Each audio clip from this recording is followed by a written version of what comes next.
नमस्कार, जय Hind. Minor test 03 का सॉल्यूशन। सबसे पहले अपन फिजिक्स के जो 15 सवाल हैं उनका सॉल्यूशन करेंगे। तो चलिए स्टार्ट करते हैं। सवाल नंबर पहला फिजिक्स का। सवाल नंबर पहला फिजिक्स का क्या कहता है? कोई मानव अध्यय 1 मिनट में औसतन 75 बार धड़कन करता पाया जाता है। इसका आवर्तकाल परिकलित कीजिए। कोई मानव अध्यय क्या करता है? 1 मिनट में औसतन 75 बार। अब देखो आवर्तकाल क्या होता है? आवर्तकाल क्या होता है कि भाई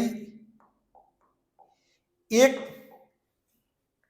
आवर्तकाल क्या चीज होती है? सिंपल सी बात है। आवर्तकाल आवर्तकाल होता है आपका एक कंपन में लगा समय। एक कंपन में लगा समय यानी कि एक जो राउंड पूरा किया, एक जो चक्कर पूरा किया उसमें लगा समय। एक कंपन में लगा समय, एक कंपन में लगा समय। तो अब ये क्या कर रहा है? 75 जो कंपन है वो उसके हो रहे हैं कितने? 60 सेकंड में, यानी कि 1 मिनट 60 सेकंड में। तो जो एक कंपन होगा उसमें कितना समय लगेगा भाई? 75 कंपन 60 सेकंड में हो रहे हैं, तो एक कंपन के लिए 60/75। 60 बाय कितना हो जाएगा? 75। देख लो ये कितना हुआ, काट लो। 15 से काटोगे तो कितना? 4 बार 60, 5। ठीक है, तो ये आ जाएगा 4/5 यानी कि 0.8। कितना आ जाएगा? 0.8। ठीक है, ये वाली बात हो जाएगी। तो सी ऑप्शन हो जाएगा करेक्ट। बात क्लियर? चलो, इसमें कोई था ही नहीं।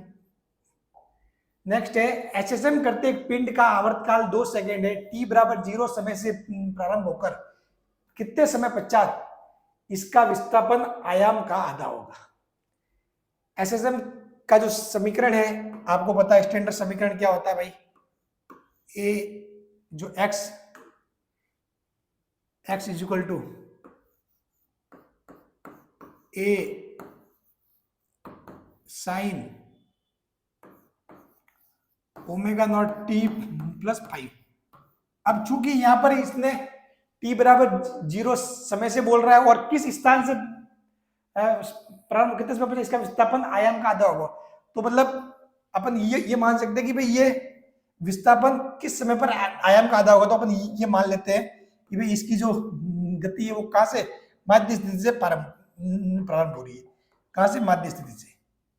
ठीक है, बाकी दो अलग अलग स्थिति पे जो फाई का मान अलग अलग होता है वो मैंने आपको बता रखा है। जब आप फुल लेक्चर देखोगे मेरे तो उसमें आपको ध्यान पड़ ही जाएगा। ठीक है, तो x is equal to a sine omega t है। अब ये कह रहा है कि टी बराबर 0 से प्रारंभ होकर कितने समय पश्चात इसका विस्थापन आयाम का आधा होगा। ठीक है, यानी कि ये बराबर, ये मान लेते हैं कि टी बराबर 0 पे ये कहाँ है? एक्स बराबर 0 वाली स्थिति पे है। तो नए समय जो समय है, समय अपन मान लो अगर अपन शर्त रखते हैं कि ये होना चाहिए a/2, एक्स की जगह कितना होना चाहिए? आयाम का आधा, कि इसका विस्थापन आयाम का आधा हो जाए। ठीक है, तो साइन ओमेगा टी, यहां से आप देखोगे ए से कैंसिल, ये 1/2 sign omega not omega T. अब ये साइन ओमेगा टी 1/2, अब आपको पता है कि साइन का मान कितना होगा कि ये 1/2 आएगा। तो इसका मतलब है कि ये ओमेगा 2 बराबर जब कितना होगा आपके 30 डिग्री यानी कि पाई/6 होगा, तो जाके उस कंडीशन में आपके ये मान रहेगा मतलब। ठीक है, तो देखो जब ये मान कितना पाई/2 30 डिग्री होगा यानी कि पाई/6। 30 डिग्री को क्या लिखोगे? पाई/6 लिखोगे। ठीक है, भाई जब ये 30 डिग्री होगा, साइन 30 का मान कितना होता है?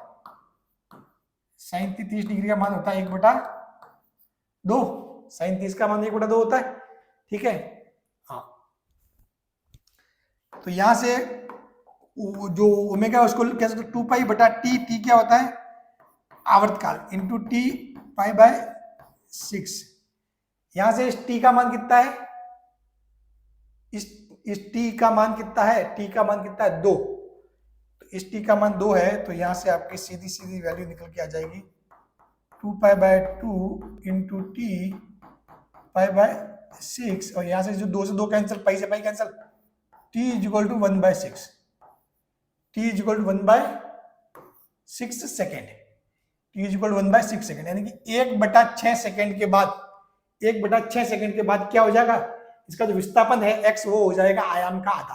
अब कहने का मतलब ये हुआ, कहने का मतलब ये हुआ कि भाई इसका जो आवर्तकाल, तो ये माध्य स्थिति है, माध्य स्थिति, ठीक है, x बराबर 0 वाली स्थिति, ठीक है। और ये इस साइड ये a, और इस साइड भी ये a,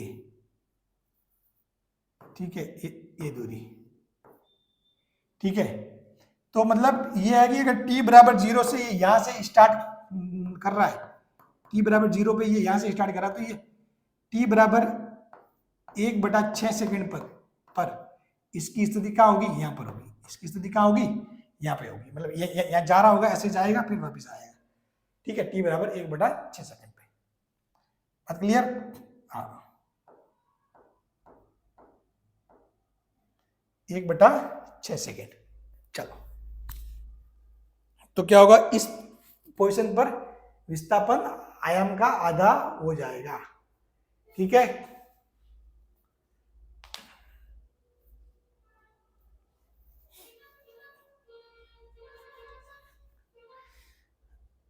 अब नेक्स्ट सवाल, एक सरल आवर्त गति करते कण का जो वेग है कितना है? 4 मीटर प्रति सेकंड है, जबकि यह माध्य स्थिति से 3 मीटर दूरी पर है।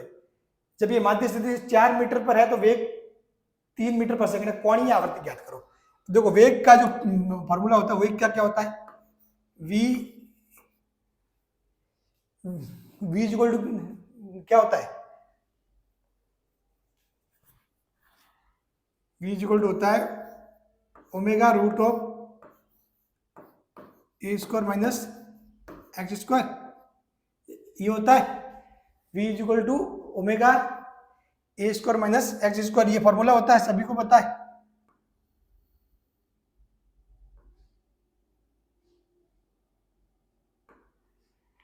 ठीक है, तो ये आपके वेग का फॉर्मूला होता है। तो ये कह रहा है कि समीकरण फर्स्ट कह रहा है कि वेग कितना है? 4 मीटर पर सेकेंड। कितना है? 4 मीटर पर सेकेंड।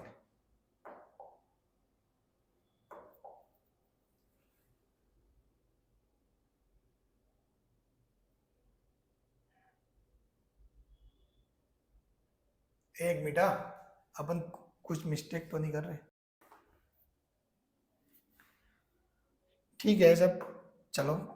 तो कुछ नहीं करना भाई, अपने को जो दिया हुआ है वो वैल्यू रखनी है। सलाब गति का कण का वेग 4 मीटर पर सेकेंड है, स्थिति 1 4 मीटर पर सेकेंड है।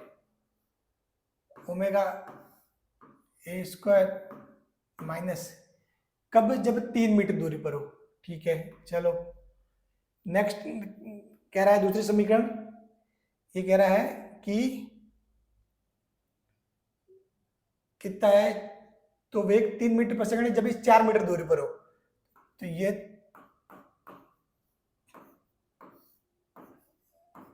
4 मीटर दूरी पर मतलब 4 का स्क्वायर 16, और 1 मीटर, इसको 3 का स्क्वायर कितना हो जाएगा? 9। 3 लिख देंगे, 3 का स्क्वायर 9, 4 का स्क्वायर 16। अब सिंपल सी बात ये है, समीकरण 1 में समीकरण 2 का भाग कर दो। समीकरण 1 में समीकरण 2 का भाग कर दो, क्योंकि अपने को कोई भी एक चीज इसमें से कैंसल करके बाहर निकालना है, या फिर आप इसको दूसरे वे में कैसे निकाल सकते हैं? ये तरीका बेस्ट तरीका, समीकरण 1 में समीकरण 2 का भाग कर दो, ताकि क्या है उससे ओमेगा से ओमेगा कैंसिल हो जाएगा, फिर बाद में ए का मान आ जाएगा, तो समीकरण 1/2 कर दो,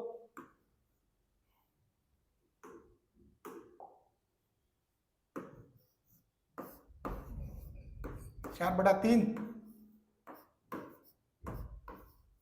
ए स्क्वायर माइनस बटा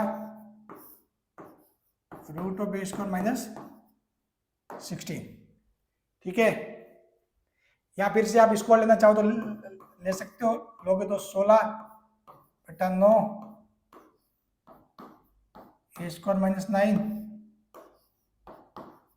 बटा ए स्क्वायर माइनस 16, ए स्क्वायर माइनस 9 बटा ए स्क्वायर माइनस 16। अब देखो आपस में कर लो गुणा, वज्र गुणा, 16 ए स्क्वायर माइनस 16 इंटू 16,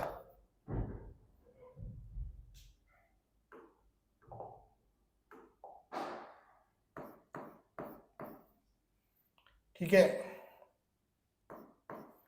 और ये 9a स्क्वायर और ये हो जाएगा 9 इंटू 9। ठीक है, 16 में से 9 गए, ये कितना हो जाएगा 7a स्क्वायर, और ये माइनस 81 प्लस 16 इंटू 16 कितना होगा 256। देख लो भाई, स्कोर तो ध्यान नहीं है, 16 के चिन्नू 16 6, खासतौर पे बायो वाले, मैथ्स वाले तो याद रख लेते हैं, फिर भी आपने गुणा कर लो, इतनी कोई टफ वो बात है नहीं, 256। ठीक है, 7 और 37, 7 और 147। अरे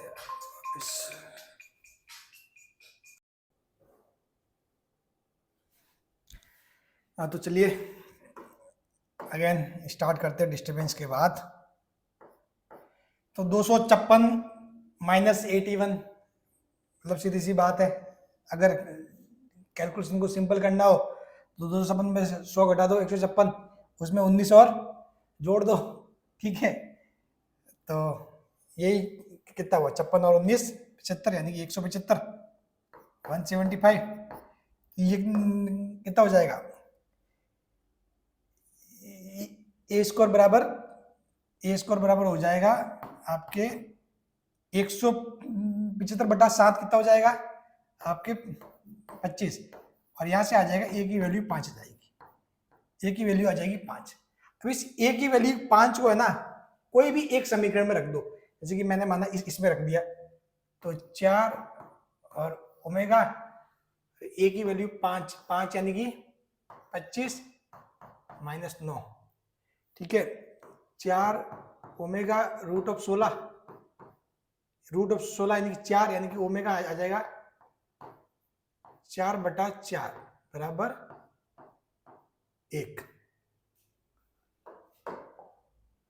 रेडियन पर सेकेंड, 1 रेडियन पर सेकेंड। ठीक है, चलो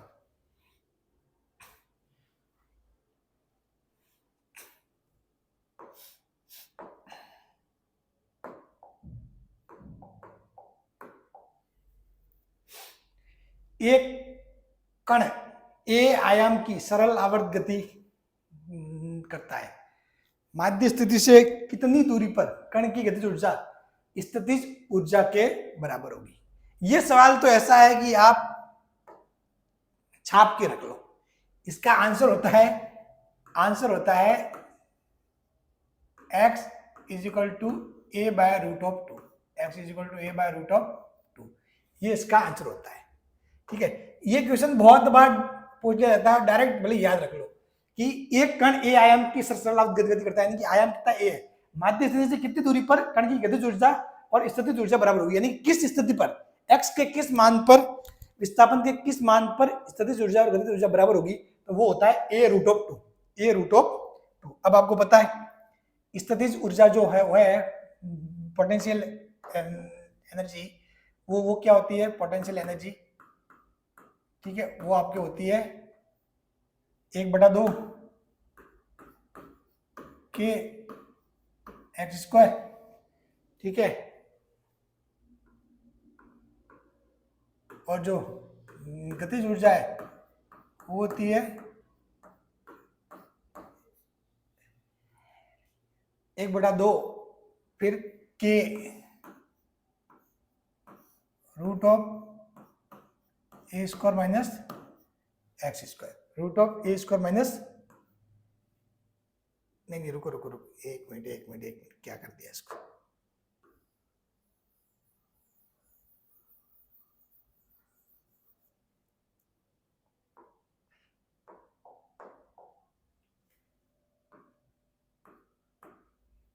देखो आपको पता है 1/2 एम वी स्क्वायर होता है, ठीक है। वी वही से जो आ गई वैल्यू, वी क्या होता है वैल्यू, वी आपको सभी को पता है omega a square minus x square, omega a square minus x square, ठीक है। तो वी की जगह क्या हो जाएगा ओमेगा और ए स्क्वायर माइनस एक्स स्क्वायर, ठीक है। और ये आ जाएगा एम 1/2, और इस एम ओमेगा स्क्वायर को लिख लेते हैं के, यानी कि फॉर्मूला होता है 1/2 के ए स्क्वायर माइनस एक्स स्क्वायर, ठीक है। 1/2 के ए स्क्वायर माइनस एक्स स्क्वायर, 1/2 के ए स्क्वायर माइनस एक्स स्क्वायर। आपको मतलब चीजें इतनी माइंड में क्लियर होनी चाहिए कि मतलब कभी कभी फॉर्मूला लिखते हो तो आपको लग भी जाए ना कि भाई फॉर्मूला याद नहीं आ रहा, तो आपने फॉर्मूला एकदम से निकाल लिया ना कैसे, ठीक है। तो इस हिसाब से आपके कॉन्सेप्ट माइंड में सेट होने चाहिए, ठीक है। चीजों को रटने की कोशिश नहीं करना। अब अगर इसी फॉर्मूले को रटने की कोशिश की गई होती तो शायद मैं अभी इसको फिर से रिकरेक्ट नहीं कर पाता, ठीक है ना। तो अब ये करें किस स्थिति पे दोनों सेम हो जाएंगे, तो वही पोटेंशियल एनर्जी बराबर काइनेटिक एनर्जी, ठीक है। तो 1/2 के एक्स स्क्वायर बराबर 1/2 के ए स्क्वायर माइनस एक्स स्क्वायर, ये हो जाएगा कैंसिल, और एक्स स्क्वायर ये भी इस साइड आ जाएगा, ये भी एक्स स्क्वायर बराबर ए स्क्वायर, 2x स्क्वायर बराबर ए स्क्वायर, यहां से आ जाएगा एक्स स्क्वायर बराबर ए स्क्वायर बाय 2, यानी कि ये हो जाएगा x बराबर a बाय रूट ऑफ 2, ठीक है। इसको मतलब वैसे सही आंसर देखा तो इसका ये होता है कि भाई प्लस और माइनस प्लस, क्योंकि ये स्थिति दोनों साइड होती है। जैसे कि मान लो ये सरलावत गति हुई तो ये x बराबर 0 वाली पोजीशन हुई, ठीक है। तो ये स्थिति इसको बोलते हैं प्लस ए, इस साइड माइनस ए, ठीक है। तो अपन ये वाली कंडीशन जैसे कि ये वाला पॉइंट हो गया आपकी, इन दोनों स्थितियों पे ये ऐसी स्थितियां होती है जहां पर गतिज ऊर्जा और स्थितिज ऊर्जा क्या होती है बराबर होती है।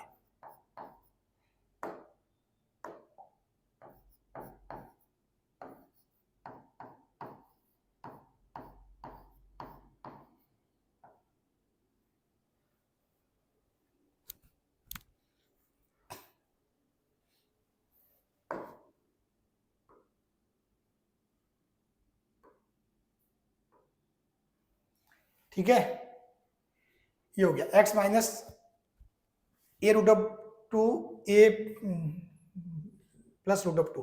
अब देखो आपको पता है 1/√2 का मतलब होता है 0.7, ठीक है, क्योंकि रूट ऑफ 2 मतलब होता है 1.414, तो 1/1.414 आता है 0.7, तो ऑप्शन सी हो जाएगा करेक्ट। इसी सवाल को घुमा फिरा के दिया है, ऑप्शन सी हो जाएगा करेक्ट, ठीक है। बाकी ये बहुत फेमस सवाल है, बहुत बार बहुत सारे एग्जामों में पूछा गया है, तो इसको ध्यान रखने का, ठीक है ना। a/√2 आंसर इसका होता है, ठीक है। यानी कि इसको आप वैसे भी लिख सकते हो 0.7a, इसको अगर अप्रोक्सीमेट मान निकालो तो 0.7a होता है, 0.7a, ठीक है। बात क्लियर। और ये दोनों साइड होता है, ठीक है। इस साइड भी हो सकती है ये स्थिति, इस साइड भी ये स्थिति आ सकती है। चलो नेक्स्ट, 5वां सवाल। 1 किलोग्राम द्रव्यमान का पिंड सरल आवर्त गति कर रहा, निम्न समीकरण x = 6 cos 100t + π/4 सेंटीमीटर द्वारा प्रदर्शित किया जाता है, इसकी अधिकतम गतिज ऊर्जा क्या होगी? इसकी अधिकतम गतिज ऊर्जा क्या होगी? तो देखो गतिज ऊर्जा का जो फॉर्मूला होता है वो होता है काइनेटिक एनर्जी बराबर होता है 1/2 के ए स्क्वायर माइनस एक्स स्क्वायर। और जो अधिकतम गतिज ऊर्जा होती है काइनेटिक एनर्जी मैक्सिमम, वो कब होती है? जब एक्स की वैल्यू 0 यानी कि जो मध्य स्थिति होती है तब होती है, यानी कि जब एक्स की वैल्यू 0 होती है उस स्थिति में, यानी कि वो होती है 1/2 के ए स्क्वायर, 1/2 के ए स्क्वायर, 1/2 के ए स्क्वायर।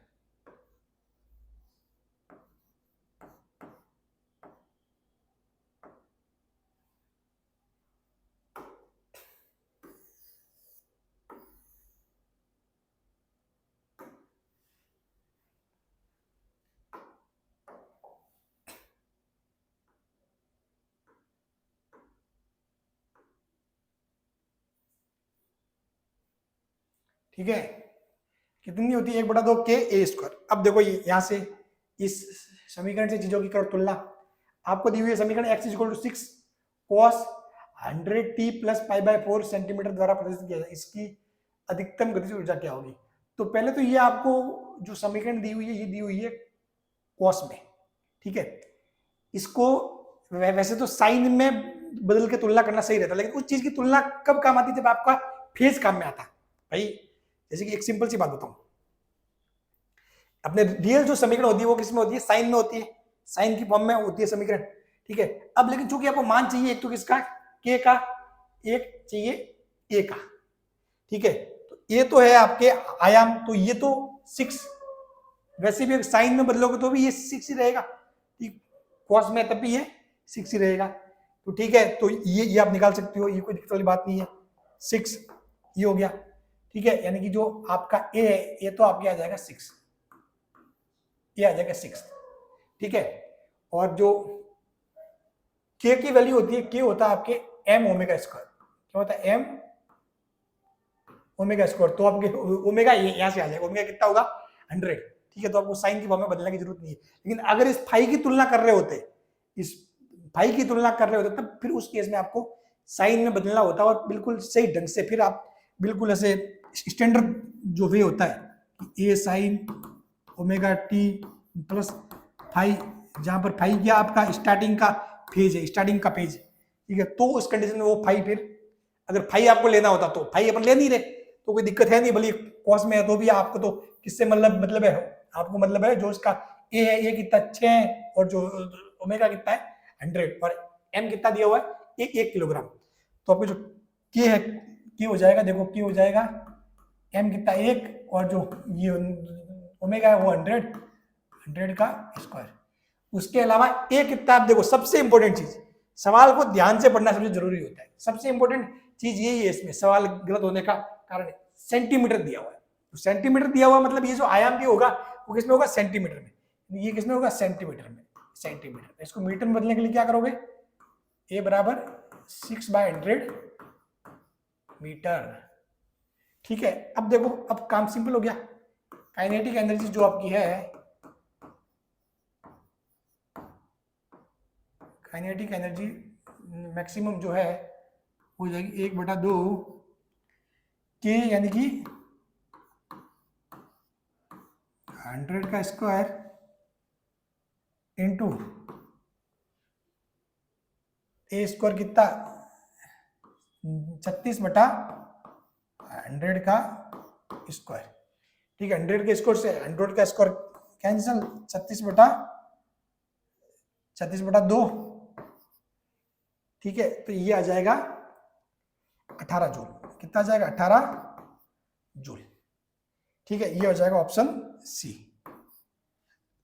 समझ गए? ये 18 जूल हो गया। बात क्लियर? चलो नेक्स्ट सवाल ध्यान से पढ़ो। ये सवाल तो बहुत बार चीजें अपने डिस्कस की हुई है,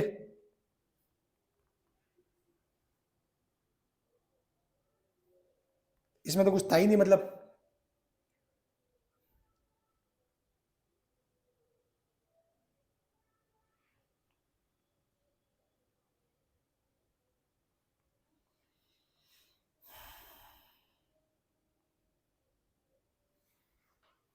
सरल आवर्त गति की माध्य स्थिति में होगी, तो माध्य स्थिति में क्या होता है, देखो सरल आवर्त गति की ये माध्य स्थिति x बराबर 0,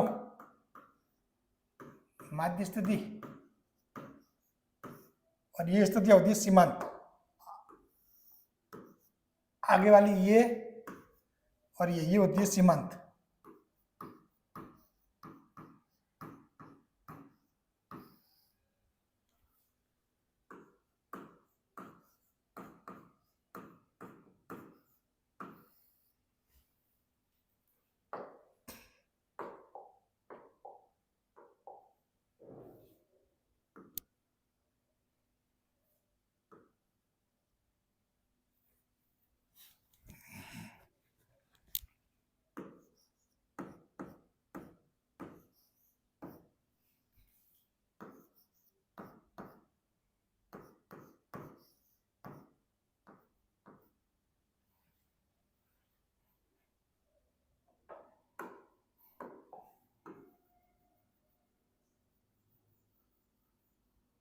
ठीक है, तो इसमें क्या होता है, माध्य स्थिति में अपने क्या क्या चीजें होती है ज्यादा, एक तो होता है वेग, वेग क्या होता है, अधिकतम, ठीक है, वेग अधिकतम, तो क्या होगा, गतिज ऊर्जा अधिकतम, गतिज ऊर्जा अधिकतम, ये आपको लिखवा रखिए सारी बातें, और ये सवाल बहुत बार पूछे जाते हैं ऐसे, गतिज ऊर्जा अधिकतम, स्थितिज, स्थितिज क्या होती है, न्यूनतम, स्थितिज न्यूनतम, ठीक है। एक फिर क्या होता है, एक्सीलरेशन, त्वरण, ये क्या होता है, न्यूनतम, या फिर शून्य भी बोल सकते हो, ठीक है। हाँ,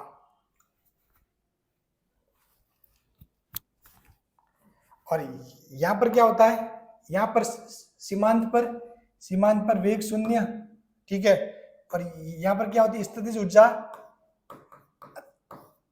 अधिकतम, स्थितिज ऊर्जा अधिकतम, ठीक है।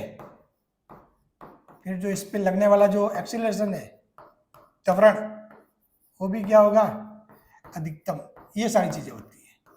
अब देखो ऑप्शन क्या क्या है, गतिज ऊर्जा, ये कह रहा है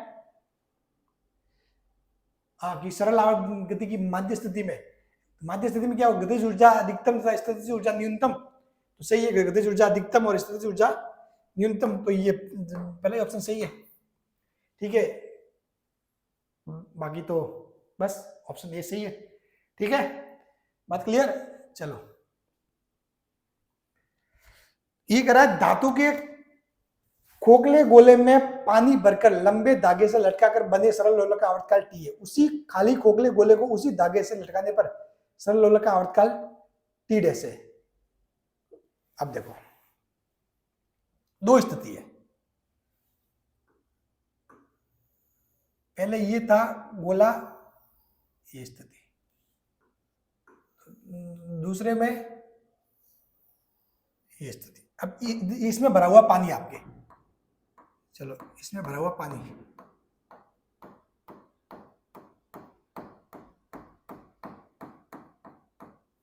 ठीक है, ये आपके है खाली, इसमें भरा हुआ पानी, ये आपके है खाली।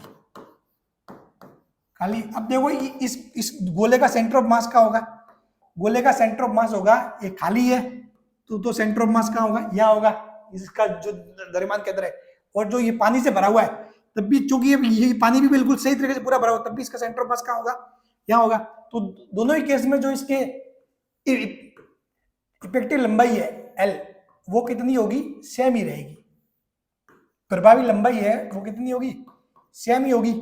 तो साफ बात है, इससे क्या होगा, T इज इक्वल टू 2 पाई,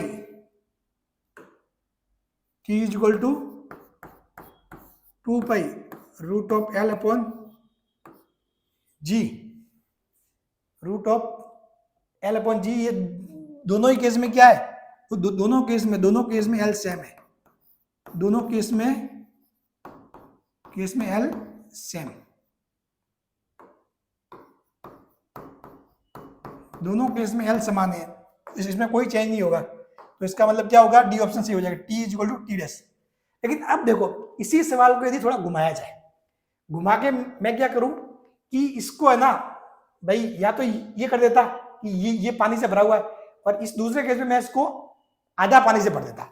अगर मैंने इसको आधा पानी से भर दिया होता कि भाई ये पहले केस में भरा हुआ है पानी से, और दूसरे केस में ये मान लिया कि आधा पानी से भरा हुआ है, मान लो कोई सवाल ऐसा होता कि वो दूसरे केस में क्या है, दूसरे केस में आपके वो पानी से भरा हुआ कितना है, आधा पानी से भरा हुआ है। तो अगर वो आधा पानी से भरा हुआ मतलब ये भरा हुआ है ऐसे, तो अब देखो आप देखोगे तो इसका जो द्रव्यमान केंद्र, चूंकि पानी इस वाले भाग में ज्यादा है, नीचे वाले भाग में यहाँ पे ज्यादा है, तो जो द्रव्यमान केंद्र होगा वो कहाँ होगा, कहीं पे यहाँ पे आएगा, जो द्रव्यमान केंद्र कहीं पे यहाँ पे आएगा। और उस केस में क्या होगा, इसकी जो इफेक्टिव लेंथ है, लंबाई, वो बढ़ जाएगी। इस केस में ये बढ़ जाएगी। नहीं तो नॉर्मली कितनी थी, नॉर्मली जब यहाँ पे द्रव्यमान केंद्र था तो ये लंबाई थी, ये लंबाई थी। अब ये लंबाई कितनी हो जाएगी, ये हो जाएगी, ये इतनी सी लंबाई बढ़ जाएगी। तो इतनी सी लंबाई बढ़ जाएगी तो आपका क्या होगा, आवर्तकाल बढ़ जाएगा, आवर्तकाल बढ़ जाएगा। लंबाई बढ़ेगी तो क्या होगा, आवर्तकाल बढ़ जाएगा। तो सबसे जरूरी चीज है सारी की सेंटर ऑफ मास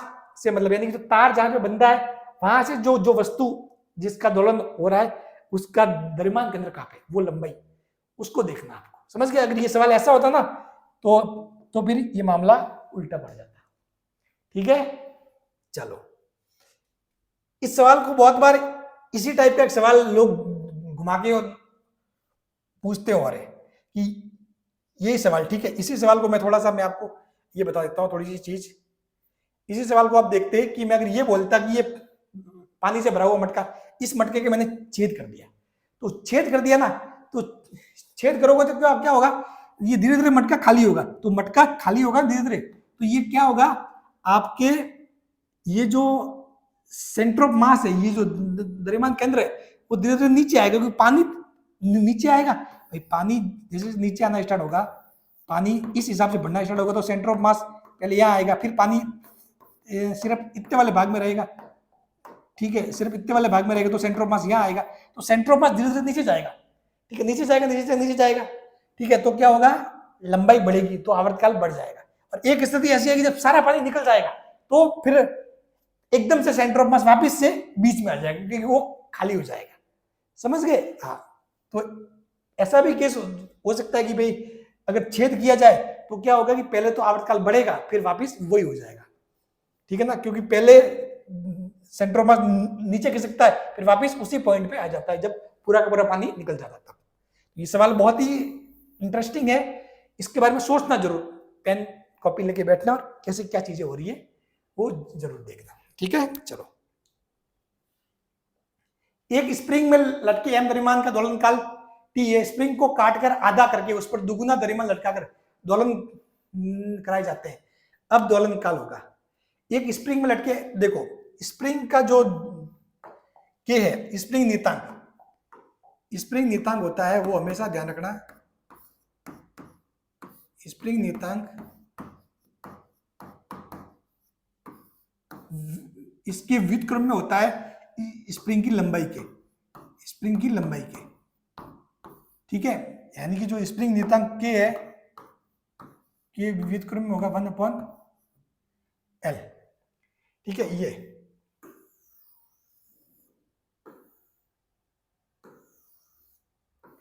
ये बात ध्यान रखने का, ये सबसे इंपॉर्टेंट फैक्टर। बाकी ये आपको स्प्रिंग का सीरीज कॉम्बिनेशन, पैरेलल कॉम्बिनेशन आपको ध्यान नहीं है, आपको बता रखा है कि सीरीज में जब स्प्रिंग जोड़ी जाती है, जब सीरीज में स्प्रिंग जोड़ी जाती है ऐसे, तो उसका तो होता है जो कॉम्बिनेशन ऐसा होता है 1/K1 + 1/K2, ठीक है। और यदि पैरेलल में जोड़ी जाती है ऐसे, ठीक है, तो फिर उसका होता है K = K1 + K2, ठीक है। हाँ, ये वो स्प्रिंग का ध्यान रखना, ये चीजें, ठीक है ना।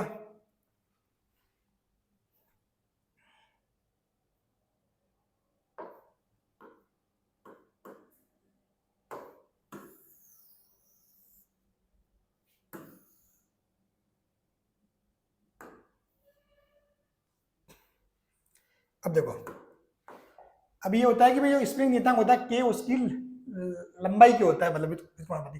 तो इस एक स्प्रिंग में लटके m द्रव्यमान का दोलनकाल t है, स्प्रिंग को काट कर आधा करके उस पर दुगना द्रव्यमान लटका कर दोलन कराए, तो स्प्रिंग को काट कर किया जाता है आधा। तो यदि स्प्रिंग की लंबाई L/2 होगी तो नियतांक कितना हो जाएगा, नियतांक हो जाएगा 2k, नियतांक कितना हो जाएगा 2k हो जाएगा। ठीक है, क्योंकि ये व्युत्क्रम में होता है उल्टा कि भाई उसको काटोगे, काट के किया आधा तो उसका जो नियतांक दुगना हो जाएगा। ठीक है, तो साफ बात है। t इक्वल टू क्या होता है 2 पाई m। देखो मतलब जैसे कि ये कह रहा है कि स्प्रिंग का जब कितना था द्रव्यमान m था, तो इसका जो इस दोलन काल कितना t था, यानी कि t equal to 2 pi root of m upon k। और फिर इस केस में t न्यू कितना हो जाएगा 2 पाई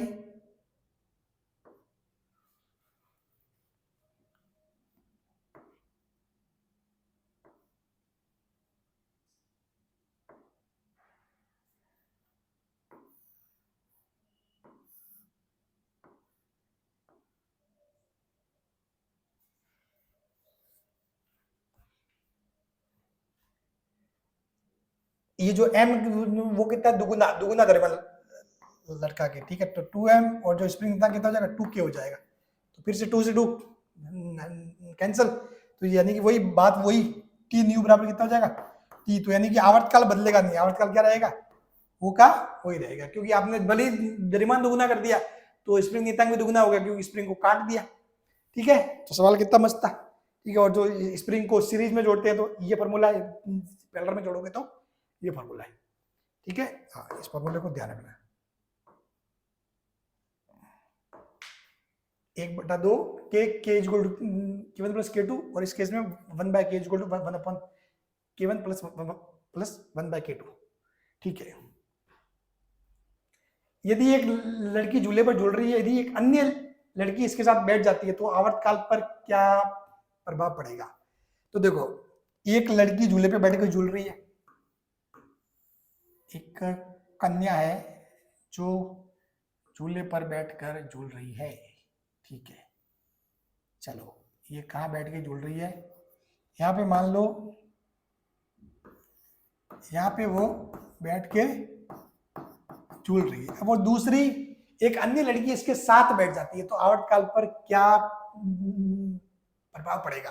अब दूसरी लड़की आगे इसके साथ में बैठ जाती है, साथ में मतलब कैसे भाई, झूला अगर मान लो ऐसा होगा, इस टाइप का होगा, तभी बैठने लायक होगा कुछ चीज भाई, झूले पे ऐसा कुछ सीन होगा। ठीक है, ये जो डोरी जरूरी थोड़ी एक ही हो, डोरी दो भी हो सकती है।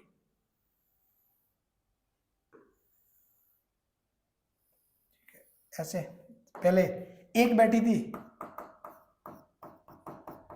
अब दूसरी भी आके बैठ गई। ठीक है, तो क्या होगा, अभी दूसरी आके बैठ गई तो आपको पता है t इक्वल टू क्या होता है 2 pi root of l upon G. ये आपके होता है फॉर्मूला, ये होता है फॉर्मूला। अब देखो दूसरी आके बैठी, तो दूसरी आके बैठी तो क्या बदला, क्या 2 बदला, नहीं बदला, क्या पाई बदला, नहीं बदला, क्या जी बदला, गुणती त्वरण से मेरे, क्या ये l बदला। इसको देखो, सबसे बड़ी बात है l, तो चूंकि ये भी यहां बैठी थी तो इसका सेंटर ऑफ मास लगभग यहां था। ठीक है, दूसरी भी आके बैठी, उसका भी सेंटर ऑफ मास वही होगा। कुल जो टोटल सेंटर ऑफ मास है वो कहाँ है, यहाँ पर ही है। सेंटर ऑफ मास ऊपर नीचे नहीं हो रहा है, तो जो एल है एल सेम रहेगा, एल क्या रहेगा, समान रहेगा। एल समान रहेगा तो क्या होगा, कोई परिवर्तन नहीं होगा। ठीक है, तो आवर्तकाल पर क्या प्रभाव होगा, कोई परिवर्तन नहीं होगा। ठीक है, एल समान, क्योंकि इसके बैठने से सिर्फ द्रव्यमान चेंज होगा, लेकिन इसकी जो इफेक्टिव लेंथ है, वो लंबाई, वो चेंज नहीं होगी।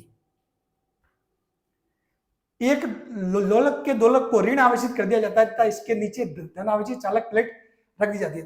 लोलक के दोलन के आवर्तकाल पर क्या प्रभाव पड़ेगा? तो अब देखो, ये दोलक, ये क्या कर दिया जाता है, इसको ऋण आवेशित कर दिया जाता है, तो इस पे नेगेटिव चार्ज, तो यहां पे लगाई जाती है धनावेशित प्लेट, धनावेशित प्लेट, ठीक है, धनावेशित चालक प्लेट रख दी जाती है। तो ये क्या होगा, इस पे लगेगा आकर्षण बल, ये इसको खींचेगा, आकर्षण बल, आकर्षण बल। अब इस पे पहले तो क्या लग रहा था, गुरुत्वाकर्षण, कि ठीक है, पहले लग रहा था गुरुत्वाकर्षण बल जो mg, अब ये इसके साथ mg और fe और लगे, विद्युत बल, विद्युत बल और लगे fe, तो ये जो मान होगा g का मान बढ़ेगा, यानी कि जो g का मान क्या होगा, बढ़ेगा, यानी कि ये कह सकते हो कि आप प्रभावी गुरुत्वीय जो एक्सेलरेशन त्वरण है, गुरुत्वीय त्वरण का मान बढ़ेगा, प्रभावी गुरुत्वीय त्वरण का मान बढ़ेगा, प्रभावी गुरुत्वीय त्वरण का मान बढ़ेगा। साफ बात है, T is equal to 2π√L/g। अब g का मान बढ़ेगा, g का मान बढ़ेगा, टी का मान क्या होगा, घटेगा, आवर्तकाल क्या होगा, घट जाएगा, आवर्तकाल क्या होगा, घट जाएगा, आवर्तकाल घट जाएगा। चलिए,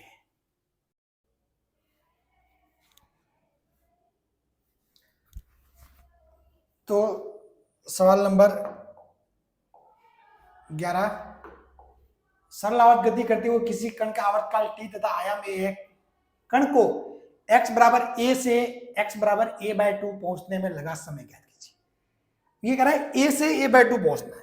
सवाल देखो, सवाल बहुत ही मस्त है, ठीक है।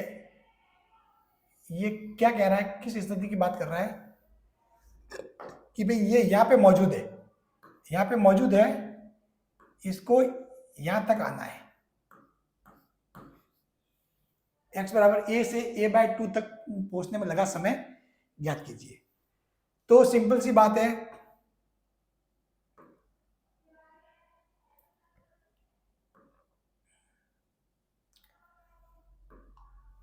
अपन इसको पहले तो एक इस तरीके से सॉल्व कर सकते हैं कि भी अपन इसकी समीकरण लिख सकते हैं।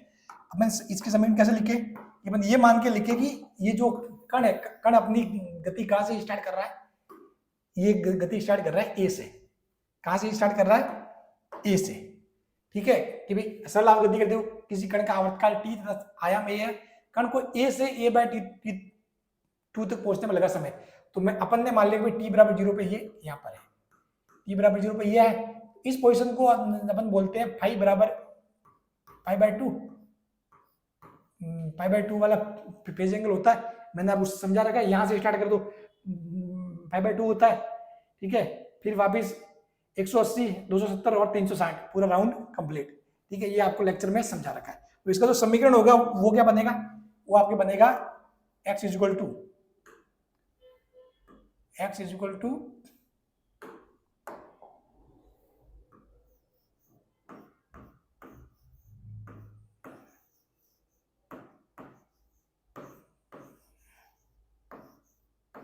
a sin omega t plus π/2, x is equal to a sin omega t plus π/2। अब देखो कि भाई मैंने माना t बराबर 0 से यहां से स्टार्ट कर रहा, तो a से a/2 तक पहुंचने में समय, तो मान लिया x बराबर कब, a/2 किस पोजीशन पे हो, चलो a की जगह a/2 रख दिया, a साइन, ठीक है, ओमेगा t प्लस π/2, a/2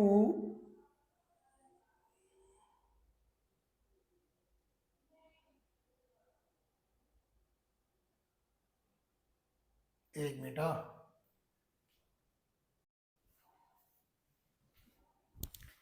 तो चलिए अब वही कितना 1/2 और इस आप sine 90 plus theta, sine 90 plus theta को क्या लिख सकते हो, cos theta, cos omega t लिख सकते हो। अब ये कह रहा है 1/2, 1/2 कॉस का मान कब आएगा, जब आपको बताया कि कॉस 60 होगा, वो होगा 1/2, 60 यानी कि π/3, 60 यानी कि π/3, ठीक है। तो यानी कि जब ओमेगा टी का मान कितना होगा, π/3, cos 60 होगा, तब कितना होगा, ये 1/2 होगा। अब सर अब किसी कण का आवर्तकाल टी है तथा आयाम ये है, तो अब देखो यहाँ से क्या हो जाएगा, 2π टी π/3, पाई से पाई कैंसिल, और ये हो जाएगा टी, स्मॉल टी निकालना है ना, स्मॉल टी बराबर कितना हो जाएगा, t/6, capital T/6, capital T/6, यानी कि ये आपके आ गया सवाल। कितना शानदार ढंग से किया, समझ में आया कैसे कि भाई अपन इस समीकरण, इस सरल गति को कहीं से भी स्टार्ट मान सकते हैं। भाई अगर मान लो शून्य पोजीशन से स्टार्ट है, मतलब इसका स्टार्टिंग फेज कितना 0, तो यानी कि यहाँ 0 हो जाएगा, ये साइन ओमेगा टी। अगर ये अगर वापस ऐसे घूम के यहाँ से इस साइड स्टार्ट हो रहा होता, तो ये कितना आता है 180, ठीक है, पाई, मतलब ये इस साइड वो कर रहा है स्टार्ट गति, ठीक है। हाँ, ये मैंने पूरे लेक्चर में सब कुछ समझा रखा है कि ऐसे जाके वापस ऐसे आके वापस ऐसे कहाँ कहाँ कौन कौन सा एंगल बनेगा, क्या बनेगा, ठीक है। अब देखो इस टाइम का थोड़ा सा ध्यान रखना, ये बहुत बार सवाल आ जाता है, और सारा मतलब कहाँ से कहाँ तक कितना समय लगता है उसका पूरा आप एक तरीके से याद ही रख लो, माइंड में रख लो, ठीक है, सेट कर लो, ताकि क्या है सब कुछ मामला कभी कुछ सवाल गलत नहीं होगा। ये मान लो ये पोजीशन है कि a/2 वाली स्थिति, ये स्थिति क्या है, a/2, ठीक है। अब यदि मान लो कोई आपका आवर्तकाल कितना t दिया हुआ है ना, तो उसमें क्या होता है कि भाई यहाँ से यहाँ तक जाने में जो लगा समय होता है वो आपको पता है कितना होता है, t/4, t/4 होता है, ठीक है भाई। t/4 में यहाँ जाएगा, वापस t/4 में वापस आएगा, फिर वापस t/4 में इस साइड जाएगा, फिर वापस t/4 में यहाँ आएगा, तो पूरा 4 बार t/4 यानी पूरा t एक आवर्तकाल पूरा होता है। अब इसमें जो यहाँ से यहाँ जाएगा ना, यहाँ से यहाँ, तो यहाँ से यहाँ जाने में जो समय होता है वो होता है t/12, यहाँ से यहाँ जाने में, और इस पॉइंट से इस पॉइंट तक जाने में समय होता है t/6, ये वाला। और जितना समय जाने में होता है वही समय होता है आने में। भले इस सवाल को उल्टा भी पूछ लिया जाता है ना कि भाई a/2 से a तक जाने में समय, तो वो भी t/6 ही होता है, या फिर a से a/2 जाओ या फिर a/2 से a जाओ, समय t/6 ही होगा, समझ गए। अगर 0 से इस पॉइंट पे जाते तो t/12, तो कितना होता है t/12, ये चीज हमेशा ध्यान रखना, t/12 प्लस t/6 आप भले जोड़ के देख लो, t/12 प्लस t/6 जोड़ के देख लो, कितना हो जाएगा 12t और 2t, देखो t/4, 3t/12 यानी कि t/4, तो ये समय होता है, ये फिक्स, इसको नोट कर लो, याद रखना हमेशा, ठीक है, कि यहाँ से यहाँ तक जाने में t/12 और यहाँ से यहाँ जाने में t/6, ये फिक्स होता है। तभी जैसे कि आपके एक सवाल था जिसका अपने दूसरा क्या सवाल था जिसमें अपने आंसर क्या आया था, 1/6 आया था, 1/6, तो उसमें आपके 2 सेकंड का आवर्तकाल दिया हुआ था, तो और समय ये वाला पूछा था, ये वाला, तो उसमें आपके आंसर हिसाब से तो t/12, t की जगह 2 लिख दो, 2/12, 1/6, तो इस टाइप के सवाल आए तो आप डायरेक्ट भी कर सकते हो। तो इसलिए इसको ध्यान रखना, इस पूरे चीज को, कि भाई कोई भी सरल गति यहाँ से स्टार्ट होगी x=0 वाली स्थिति से। बोर्ड का मैटर, ये डिजिटल बोर्ड और व्हाइट बोर्ड में क्या है, ये दिक्कत नहीं होती, फायदे हैं नुकसान सारे। x=0 यहाँ से स्टार्ट होगा, तो यहाँ से यहाँ तक जाने में जो समय है वो होगा t/12, और वापस यहाँ से यहाँ तक जाने में लगा समय t/6, और टोटल होगा t/4। वापस जो आएगा तब भी वापस t/6 लगेगा, यहाँ से यहाँ t/12। समझ गए खेल सारा। दो सरल आवर्त गतियां जिनके समीकरण x a sin omega t minus a तथा y b cos omega t minus a द्वारा प्रदर्शित की जा रही है, इनके बीच कला अंतर ज्ञात करो। तो देखो मैंने बताया, जब भी कला अंतर ज्ञात करना है आपको क्या करना पड़ेगा, दोनों का दोनों को सेम फॉर्म में लाना, अगर दोनों को कॉस में लाओ या फिर दोनों को साइन में लाओ, तो y दूसरा b cos omega t minus a, ठीक है। तो आप इसको क्या लिख सकते हो, साइन की फॉर्म में लिख सकते हो, साइन 90 प्लस थीटा, यानी कि इसको क्या लिख सकते हो, साइन π/2 ओमेगा टी माइनस ए, साइन 90 प्लस थीटा, यानी कि ये क्या होगा, कॉस थीटा। तो अब इस फॉर्म में लिख दिया। अब दोनों सेम हो गए, एक्स ए बी, इनकी तुलना करो, तो इनकी तुलना करोगे, ये तो सेम है, ये सेम, फिर डिफरेंस क्या हुआ, π/2, फिर डिफरेंस क्या आ जाएगा, π/2, सिंपल सी बात है, ठीक है। ये हो जाएगा फिर डिफरेंस, तो यानी बी ऑप्शन हो जाएगा करेक्ट, φ1 माइनस φ2, ठीक है। ये कह रहा है सरल आवत गति करते हुए कण की गतिज ऊर्जा स्थितिज ऊर्जा की 1/3 है। ये कह रहा है सरल आवत गति करते हुए कण की जो गतिज ऊर्जा है, जो काइनेटिक एनर्जी है, काइनेटिक एनर्जी, कण की गतिज ऊर्जा, ठीक है, स्थितिज ऊर्जा की 1/3 है, मतलब 1/3 इसकी स्थितिज ऊर्जा की।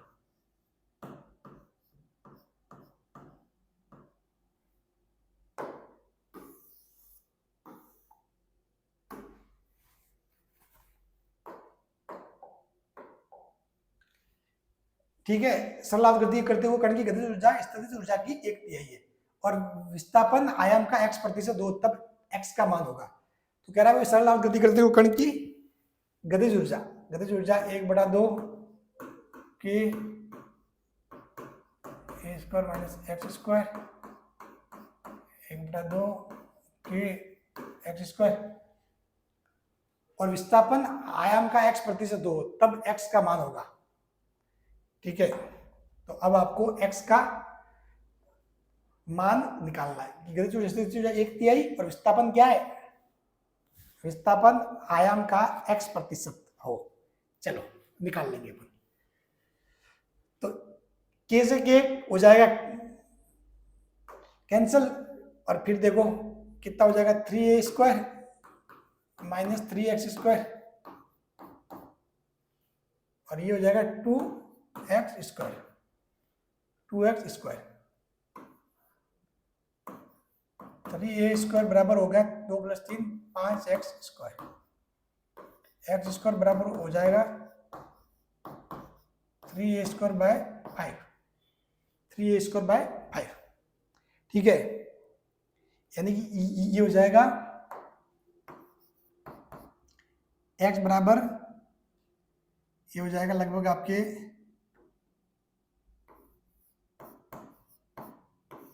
√3/5 a स्क्वायर, a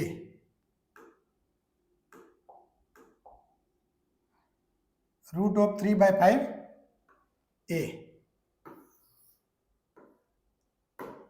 अब ये कह रहा है कि विस्थापन आयाम का x% हो, तब x का मान। अब ये अपने को करना पता कि जो x है ये a का कितना प्रतिशत है, x जो है वो a का कितना प्रतिशत है, ये वैल्यू आपको निकालनी है, ये वैल्यू आपको निकालनी है, ये वैल्यू आपको कैलकुलेशन पे आधारित है, आप कैलकुलेशन आपको करनी है, तो उसको सॉल्व करना है। वैसे इस सवाल को देखें तो, एक मिनट, कुछ मिस्टेक कर रहे हैं, यस मिस्टेक कर रहे हैं अपन, मिस्टेक क्या कर रहे हैं अपन, ये कर रहे हैं मिस्टेक, क्योंकि ये भी तो 1/2 के a स्क्वायर है, इसको सही से कौन लिखेगा, 1/2 के a स्क्वायर, ठीक है। तो अब तो इस थोड़ा सा और पूरा चेंज ही हो जाएगा ये चीज, ये तो अपन ने उल्टा ही लिख दिया, थोड़ी सी चीज को वही लो, तो ध्यान रखने का चीज। तो 1/2 से 1/2 हो जाए कैंसिल, k से k भी हो जाए कैंसिल, ये 3 हो जाएगा, मतलब कुल मिला के मामला ऐसा हो जाएगा, a square minus x square 1/3 और पोटेंशियल एनर्जी है ना, ये भी एक्स स्क्वायर आएगा यहाँ पर भी, हाँ हाँ, ये हो जाएगा 1/3 एक्स स्क्वायर। ठीक है, तो ये वाली बात है, मतलब पूरा मैटर ऐसे हो जाएगा, a² - x²। तो 1/2 से 1/2 कैंसिल, यही कह रहा है भाई, गति कण की गतिज ऊर्जा स्थितिज ऊर्जा की 1/3 है, यानी स्थितिज ऊर्जा की 1/3। चलो, तो यहाँ से जो है आपके मामला निकल के आएगा, वो आएगा भाई a² बराबर हो जाएगा यहाँ से 1/3 x² प्लस x², 3 और 1 4/3 x², 4/3 x²। तो मतलब x² कितना हो जाएगा, x² हो जाएगा 3/4 a², यहाँ से x बराबर हो जाएगा √3/2a, यानी कि √3 कितना 1.78, और 1.78 में आप 2 का भाग दो तो ठीक है, 1.78 में आप 2 का भाग दे दो,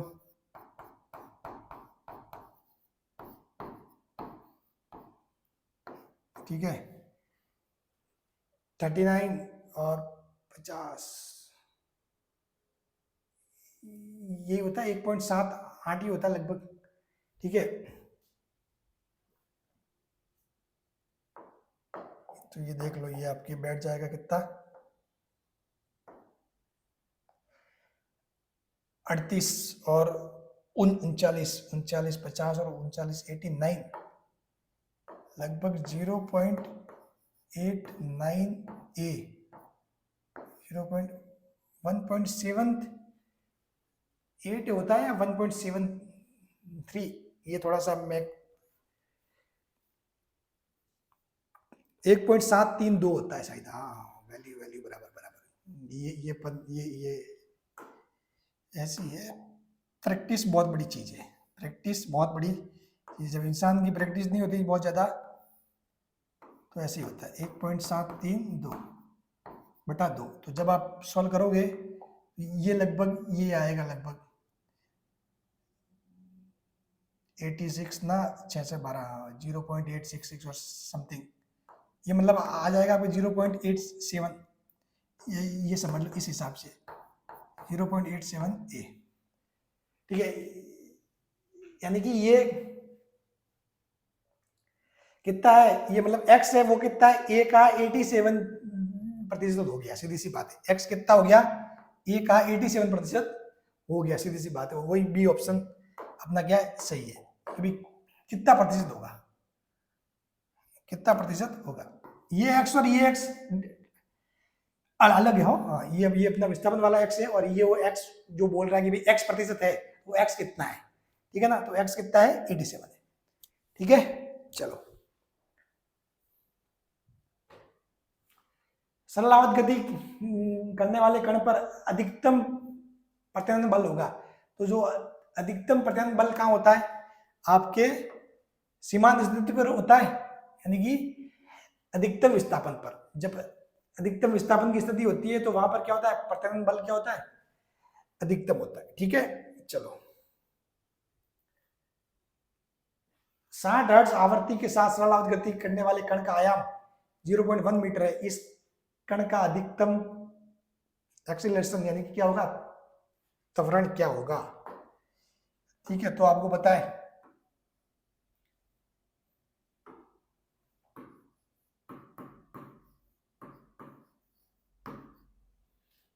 क्या होता है, ये होता है a ओमेगा स्क्वायर, तो यहां से a बराबर क्या आ जाए, a 2πf का स्क्वायर, यहां से कितना दिया हुआ है, आयाम दिया हुआ है 0.1 मीटर, ठीक है, आयाम 0.1 मीटर इंटू 2 पाई, और जो f है, f कितना है 60 हर्ट्ज है, ठीक है, 60 हर्ट्ज, 2 पाई इंटू 60 का स्क्वायर।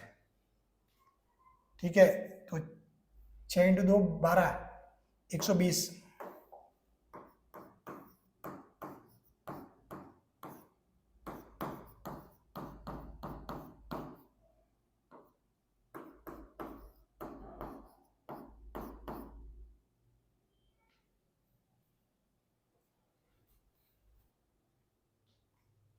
ठीक है,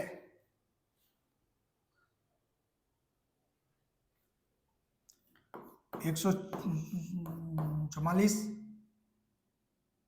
पाई स्क्वायर इंटू 10 का स्क्वायर, इसको कहाँ से लेके जाए, जीरो को कहाँ गायब किया जाएगा, इंटू जीरो को कहाँ गायब किया जाएगा, 10 का स्क्वायर 100, एक मिनट, इसमें कुछ दिक्कत लग रही है, क्या दिक्कत है इसमें, क्योंकि इसमें तो अपना ऑप्शन तो जीरो तो आएगा ही नहीं,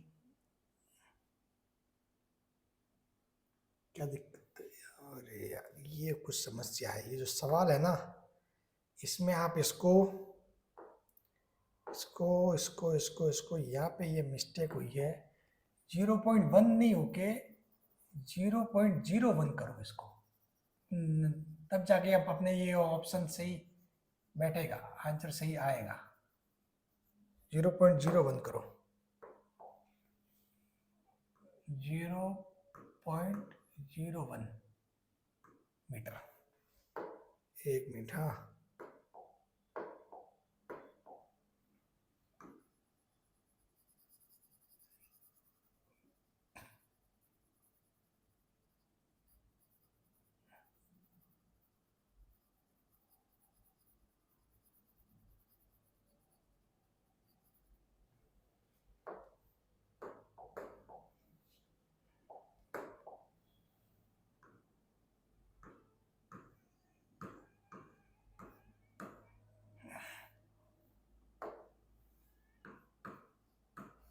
ये थोड़ी सी सवाल में मिस्टेक है, तो एक्चुअली ये जब 0.01 होगा तभी अपना ये बाकी ऑप्शन सही बैठ पाएंगे, नहीं तो फिर ये क्या है, ऑप्शन सही बैठ ही नहीं रहे, ये कितना है 0.01,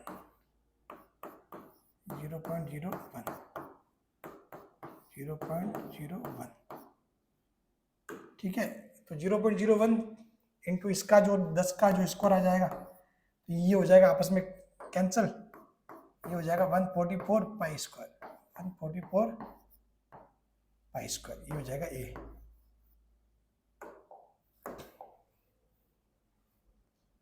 ये ऑप्शन हो जाएगा correct, 144 pi square, 144 pi square, ठीक है, मीटर पर सेकंड स्क्वायर,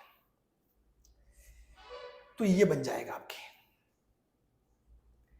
अब देखो नेक्स्ट जनरल साइंस के क्वेश्चन, मानव शरीर का सामान्य तापमान कितना होता है, तो आपको पता है मानव शरीर का सामान्य तापमान सेल्सियस में होता है 37 डिग्री सेल्सियस, और इसको जब केल्विन में बदलोगे तो 273 ऐड करोगे तो आ जाएगा 310 केल्विन, सेंटीग्रेड में होता है 37 डिग्री, और जब केल्विन में बदलोगे तो ये हो जाएगा 310, ठीक है, तो ये शरीर का सामान्य तापमान 37 डिग्री, रूम टेम्परेचर अपन मानते हैं 25 या 27, लेकिन बॉडी का 37, ठीक है 37 डिग्री, इसको जब अपने 273 जोड़ोगे तो आ जाएगा 310,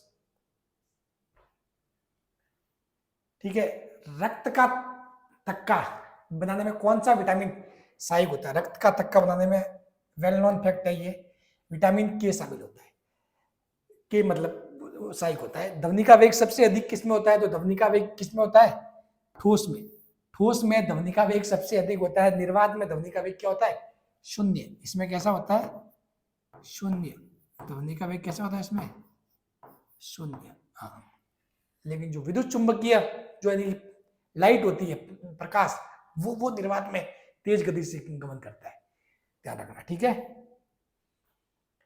निम्नलिखित में से कौन उष्मा का सबसे अच्छा है चालक, तो जल उष्मा का अच्छा चालक, चमड़ा, बेंजीन, पारा, क्योंकि पारा क्या एक तरीके से धातु है, पारा क्या धातु है, तो उष्मा का बहुत ही अच्छा चालक होगा मरकरी, ठीक है। पूर्ण आंतरिक परावर्तन का उदाहरण निम्न में से कौन सा है, तो बहुत ही फेमस एग्जाम्पल है मरीचिका, ठीक है, ये पूर्ण आंतरिक परावर्तन का एग्जाम्पल, ये जनरल साइंस के क्वेश्चन थे, ठीक है।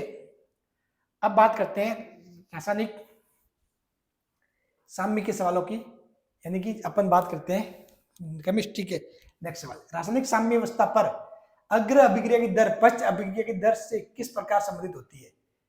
रासायनिक साम्यावस्था पर अग्र अभिक्रिया की दर पश्च अभिक्रिया की दर से किस प्रकार संबंधित होती है? यानी कि अग्र अभिक्रिया की दर अधिक होती है, पश्च अभिक्रिया की दर अधिक होती है, दोनों अभिक्रिया की दर समान होती है, दोनों अभिक्रिया की दर शून्य होती है। तो रासायनिक साम्य में क्या होता है? रासायनिक साम्य तब स्थापित होता है जब अग्र अभिक्रिया की दर पश्च अभिक्रिया की दर के बराबर हो जाती है, यानी कि दोनों अभिक्रियाओं की दरें समान हो जाती है। ठीक है, साम्यावस्था स्थिरांक Kc किस पर निर्भर करता है? तो जो साम्यावस्था स्थिरांक है Kc वो केवल अपने तापमान पर निर्भर करता है। ठीक है, बात क्लियर? लॉ-शॉर्टिलिए सिद्धांत के अनुसार यदि उष्मा से भी अभिक्रिया में तापमान बढ़ाया जाता है तो साम्यावस्था किस ओर विस्थापित होगी? क्योंकि उष्मा शेपी है, वो खुद उष्मा बाहर निकाल रही है। अब आप और उल्टा तापमान दोगे तो अभिक्रिया पीछे की ओर जाएगी। ठीक है, अभिक्रिया पीछे की ओर जाएगी, पीछे की ओर, अभिक्रिया पीछे की ओर जाएगी। तो पीछे की ओर जाएगी मतलब ये होगा अभिकारकों की ओर, अभिकारक की ओर, अभिकारक की ओर। ठीक है, चलो पहले इसको सेव करते हैं। अब देखो नेक्स्ट, निम्नलिखित में से कौन सा कथन रासायनिक साम्यावस्था के बारे में असत्य है? ये कह रहा है ये गतिशील प्रकृति का होता है, it is dynamic in nature, तो होता ही है। निकाय के सभी मापने योग्य गुणधर्म स्थिर रहते हैं, सही है। केवल बंद पात्र में ही प्राप्त किया जा सकता है, ये भी बात सही है। उत्प्रेरक साम्यावस्था की स्थिति को परिवर्तित करता नहीं करता। उत्प्रेरक केवल साम्य के जो प्राप्त करने के वेग को यानी कि अभिक्रिया की गति को बढ़ाता है, लेकिन कभी भी साम्यावस्था की स्थिति को परिवर्तित नहीं करता। ठीक है, यदि ये आपको वही समीकरण Kp इक्वल टू क्या होता है, Kc RT की पावर डेल्टा n, RT की पावर डेल्टा n, तो ये वेल नोन फॉर्मूला है, इसका ऑप्शन क्या होगा? C. Kp equal to Kc RT की पावर डेल्टा n। ठीक है,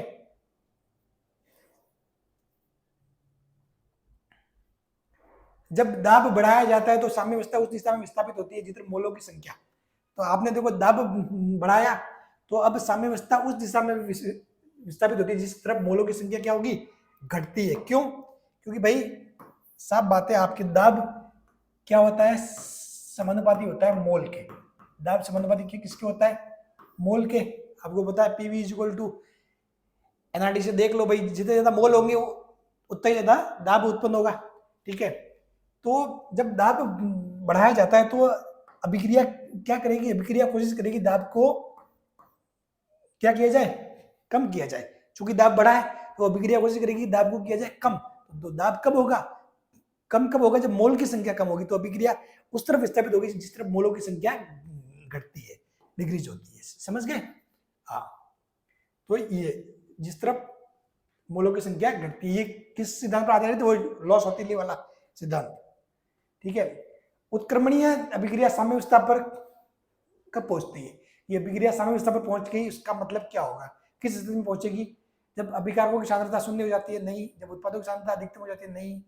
जब अग्र और पश्च अभिक्रियाओं के लिए डेल्टा जी शून्य, ये भी बात नहीं। जब अग्र और पश्च अभिक्रियाओं की गति समान हो जाती है, यानी कि अग्र और पश्च अभिक्रिया की जो दर है या गति है वो क्या हो जाती है? समान हो जाती है। ठीक है, हाँ, ये सातवां। साम्यावस्था पर Kc का मान 10 की घात 3 है, यानी कि Kc का मान क्या है? बहुत ज्यादा है। Kc का मान 10 की घात 3, अर्थात ये क्या हुआ? Kc का मान बहुत ज्यादा है, और Kc का मान बहुत ज्यादा है तो मैंने बताया था Kc का मान बहुत कम और बहुत ज्यादा हो तो क्या चीज होती है?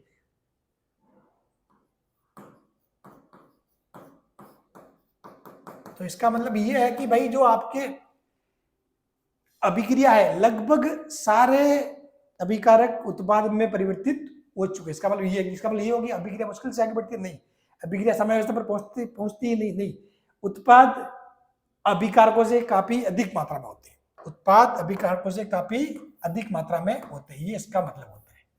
अब देखो कैसे, कहने का मतलब ये हुआ कि भाई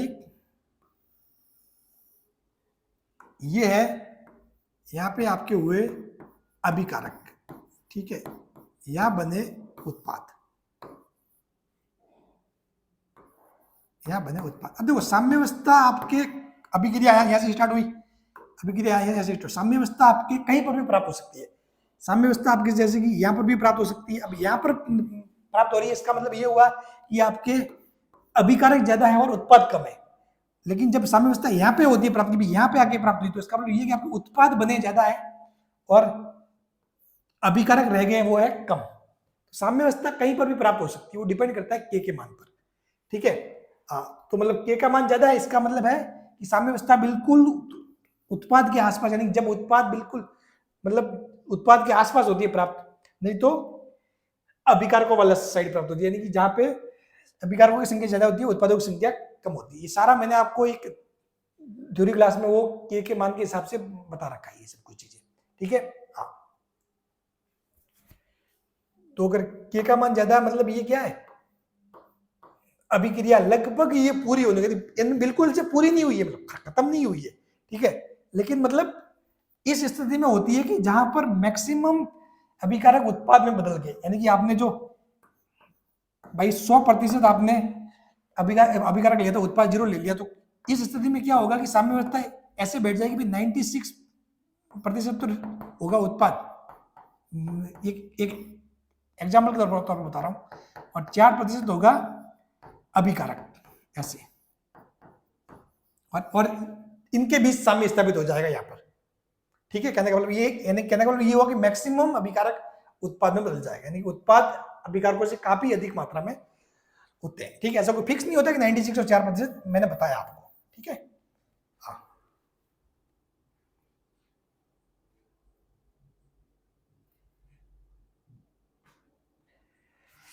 नेक्स्ट, अभिक्रिया CS plus CO2 gas to CO gas में साम्य दाब 12 atm है। यदि 50% CO2 क्रिया करता है तो Kp होगा। तो देखो आपको दिया हुआ CS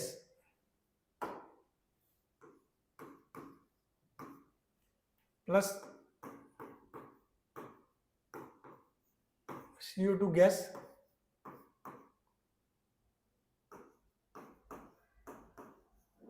टू CO गैस। अब कह रहा है साम्य दाब कितना है, 12 atm है। तो देखो अपन पहले तो ये मानते हैं कि यदि 50% CO2 क्या करता है, क्रिया करता है, 50% CO2 क्या करता है,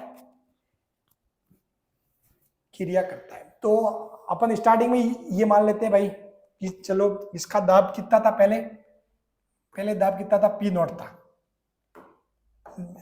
पहले अपन वो क्या मान लिया, P0 था, ठीक है। ये भी था नहीं तो इसके कारण भी दाब 0, क्योंकि ये तो ठोस है, ठोस के कारण दाब 0, ये था ही नहीं, ये बनेगा बाद में। अब क्या हुआ, 50% CO2 क्रिया करता है, तो देखो इसमें से क्या होगा, P0 में से 50% वो हो जाएगा गायब, ठीक है। इसका जो 50% था वो हो जाएगा गायब, और इसका इसमें से जो पार्ट गायब हुआ उसका दुगुना ये बनेगा, यहां पर 2 इंटू 0.5 P0, ठीक है। तो अब देखो ये दाब कितना हुआ टोटल, आप देखो टोटल P0 माइनस 0.5 P0, तो ये हो जाएगा 0.5 P0 और ये हो जाएगा P0 बराबर कुल साम्य दाब कितना है, 12 atm। ये कब है, साम्य पर, साम्य वाली स्थिति में ये हो गया। ये बात समझ में आ गई ना, मैंने क्या किया, इसने भाई अपन ने माना कि पहले भी कुछ ना कुछ तो दाब होगा, तो अपन ने मान लिया कि पहले दाब कितना P0 है, पहले दाब P0 है, तो ये कह रहा है कि इसमें से जो आधा CO2 काम में आ गया, तो आधा CO2 काम में आ गया, तो पहले दाब P0 था, तो दाब भी तो इसका आधा होगा, इसमें से मैं माइनस 0.5 P0 गायब कर देता हूँ, क्योंकि आधा दाब गायब हो गया। अब जितना यहाँ से गायब होगा उसी के रेशियो में ये बनता है कि भाई यहाँ का इसका अगर 1 मोल है तो इसके कितने 2 मोल इंतजार करेगा। तो यदि इसका कोई मोल मिलके 0.5 पी नॉट दाब गायब होता है तो ये कितना बनाएगा 2 × 0.5 पी नॉट ये बनाएगा। सिंपल सी बात है, ये आपके हो जाएगा 1.5 पी नॉट बराबर 12। यहां से पी नॉट कितना आएगा, पी नॉट आएगा 12/1.5 यानी कि ये आ जाएगा 18। ये आएगा ना 3/3 इंटू कितना आएगा 3/2 रुको 18 कैसे आएगा 8 आएगा ना भाई। ठीक है,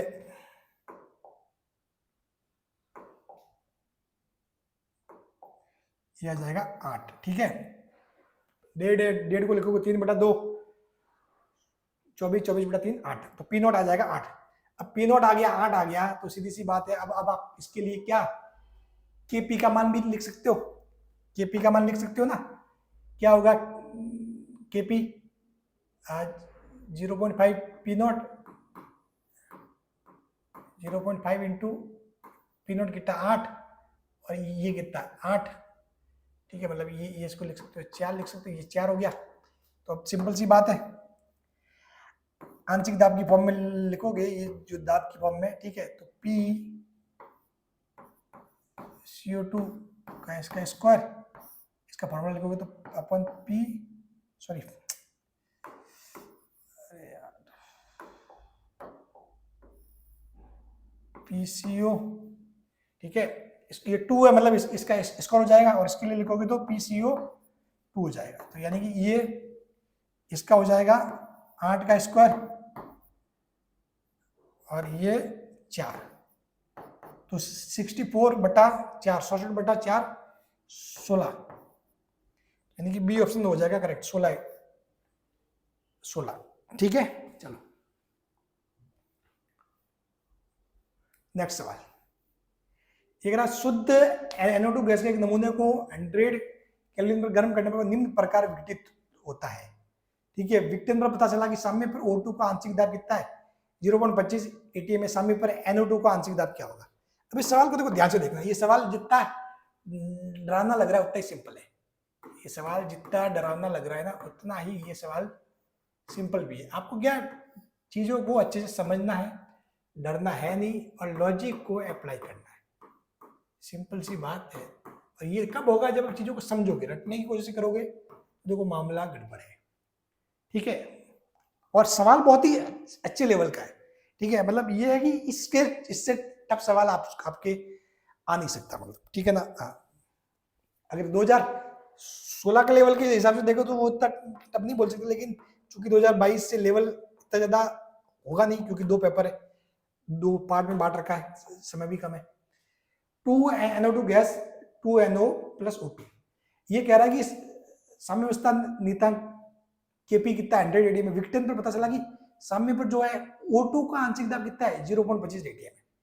ये कह रहा है O2 का आंशिक दाब O2 का आंशिक दाब है 0.25 atm